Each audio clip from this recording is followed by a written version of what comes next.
Bismillahirrahmanirrahim. Assalamualaikum warahmatullahi wabarakatuh. Alhamdulillah wassalatu wassalamu ala Rasulillah wa ala alihi wa sahbihi wa man wala. La hawla wa la quwwata illa billah, amma ba'd. Kaum muslimin yang Allah rahmati, sejarah mencatat bahwa masjid pada zaman Rasulullah Shallallahu Alaihi Wasallam memiliki multifungsi atau banyak fungsi. Di samping fungsi utamanya adalah sebagai pusat peribadatan. Tetapi di masa Rasulullah, selain fungsi peribadatan, juga fungsi untuk membangun peradaban.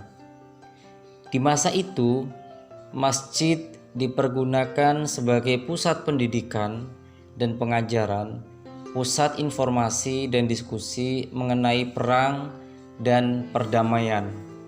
Masjid juga di zaman Rasulullah dijadikan tempat untuk menyelesaikan segala perkara, pertikaian dan persoalan, termasuk persoalan masalah muamalah. Di masjid juga, di samping fungsinya sebagai pusat dakwah, juga termasuk masjid dijadikan sebagai diskusi untuk membangkitkan ekonomi masyarakatnya. Di Indonesia misalkan, masjid pernah juga menjadi bagian integral simbol kekuasaan dari sebuah tatanan yang mencakup struktur sosial, budaya, politik dan ekonomi, yang kita kenal dengan istilah alun-alun. Jadi kalau kita datang ke beberapa kota-kota besar di Indonesia, kita akan ketemu dengan pusat pemerintahan. Di sana ada pendopo, kemudian di sana ada alun-alun, tempat berkumpulnya rakyat waktu itu, dan di sekitar itu nanti ada pusat ekonomi, ya, ada pasar, pertokoan dan sebagainya. Dan di samping alun-alun itu juga biasanya ada beberapa perkantoran. Salah satunya adalah kantor negara dan juga ada pengadilan di situ. Nah, pada perkembangan selanjutnya dan bahkan pada beberapa dasawarsa yang lalu, terutama pada masa pasca kemerdekaan, kebanyakan masjid mengalami distorsi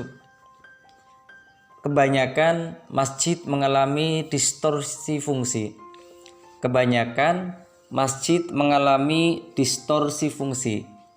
Jadi masjid hanya sebagai pusat peribadatan dan budaya yang berkaitan dengan perayaan hari besar Islam saja.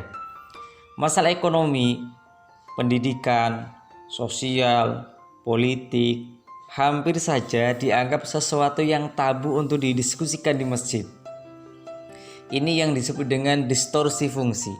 Maka sesungguhnya siapakah yang dimaksud dengan orang-orang yang bisa memakmurkan masjid? Karena ada satu paradigma di mana masyarakat umat Islam itu berpikir bagaimana sekedar memakmurkan masjidnya saja. Tetapi masyarakat muslim tidak kemudian berpikir bagaimana masjid yang dimakmurkan oleh jamaahnya pun bisa memakmurkan jamaahnya. Jadi masjid memakmurkan jamaahnya, makmum juga memakmurkan masjidnya.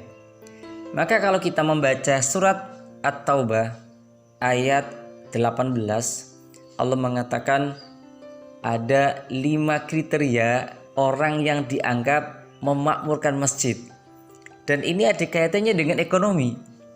Allah mengatakan innama ya'muru masajidallah, dan sesungguhnya orang yang memakmurkan masjid, kata Allah, yang pertama adalah man amana billah, adalah orang yang yakin beriman kepada Allah. Yang kedua, wal yaumil akhir, orang yang percaya dengan hari akhir, hari pembalasan. Dan yang ketiga, kata Allah, wa aqamas shalah, baru mendirikan salat. Ciri cara memakmurkan masjid itu adalah yang pertama dia beriman kepada Allah, yang kedua iman kepada hari akhir, dan yang ketiga dia datang ke masjid untuk mendirikan salat.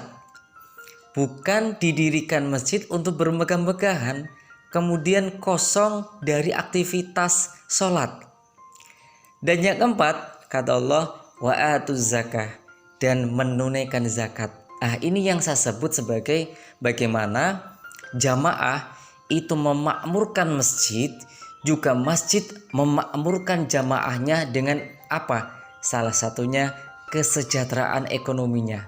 Karena jelas Allah mengatakan salah satu orang yang bisa disebut pemakmur masjid adalah wa ataz zakah, orang yang menunaikan zakat. Nah, bagaimana mungkin seorang jamaah bisa berzakat, bisa berwakaf, bisa berinfak seandainya ekonominya tidak tertata? Maka spirit zakat ini sesungguhnya dari Al-Quran adalah bagaimana seorang muslim yang ahli jamaah di masjid pun sejahtera. Karena ada tuntutan seorang pemakmur masjid itu harus bisa memberikan zakat.